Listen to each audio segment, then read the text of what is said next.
Hey guys, welcome to Tutorial Guru. Today we'll be learning how to sign out of Gmail on your Gmail app on your phone. And now let's dive right in. Now to log out or sign out of your Gmail account on your phone, first open up your Gmail app. And after opening your Gmail app, guys, on this interface at the top right corner of the screen, you can see your profile picture icon in a circle. Tap on your profile picture icon at the top right corner of the screen.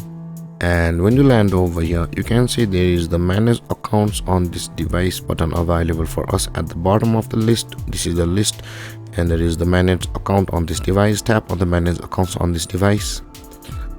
And over here, now in order to sign out, you'll be required to remove an account from over here. Now tap on the account which you want to remove from this phone or your device, and let's open it. And tap on the remove account button available first over here. Tap on it, and again tap on the remove account button over here, and you will have signed out of your Gmail account from over here, and that Gmail account will be removed as well.